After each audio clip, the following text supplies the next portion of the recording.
ndicho icho. Mabviravira times 2. I've come to you once again with an expose on the corrupt activities which is being done, alleged corrupt activities being done between the Vice President, retired General Chiwenga, and his church, the Roman Catholic, in Zimbabwe. And I hope that the Pope is listening to this. I've never known of a church which is corrupt or a church which exposes the Vice President. It's either the two. It's either it is the Vice President, Lieutenant General retired Chiwenga, or the Roman Catholic of Zimbabwe, the diocese, which is leading corruption. The corruption is in this way.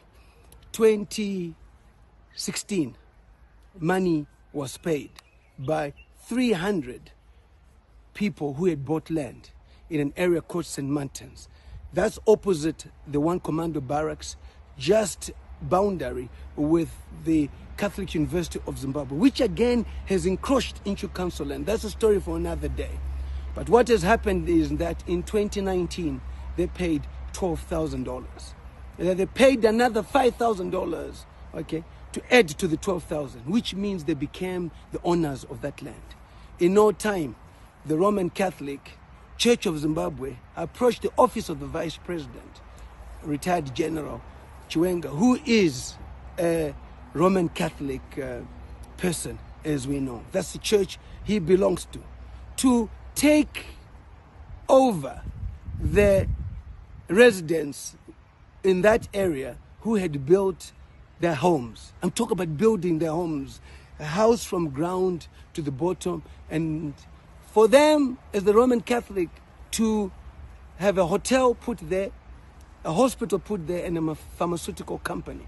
This is land which has already been occupied by 300 residents who have paid 1.6. And how then do you expect them to move away from the land which they built their houses? The Roman Catholic is a church of the people, is a church of God. How can you be so cruel and evil, if that's the case, to occupy land which people have built their houses on, using the office of the Vice President, Lieutenant General, retired General Chiwenga?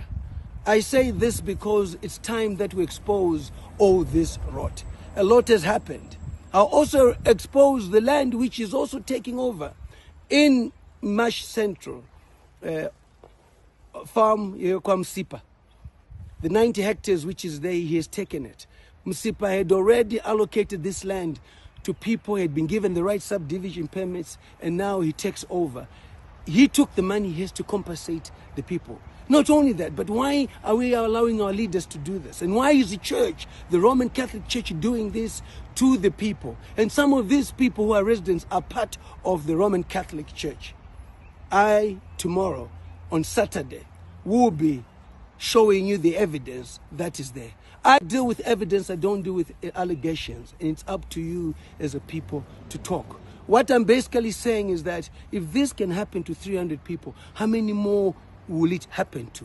We need to stop corruption. We need to stop the abuse of corruption. I stand here as the Vice President for the African Parliamentary Network Against Corruption, and I stand here as the Chairman of the Southern African Parliamentary Network Against Corruption, where we say SADC is united against the fight for corruption.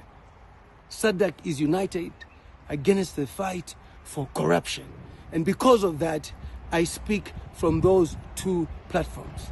I want you to follow the facts and to say, these people, innocent Zimbabweans, how can they be removed from the place that they're on? Council has been told to do it, and council, as much as their council, are under pressure to do it because they are fearful of the office of the retired General Vice President Chiwenga. Should we live in a world and a country where we fear our leaders instead of us approaching our leaders to be able to assist us? I want us to introspect on this, and I leave it to you. And this way, Makua, I'm not against the general, I'm against corruption. Icho ndicho, icho.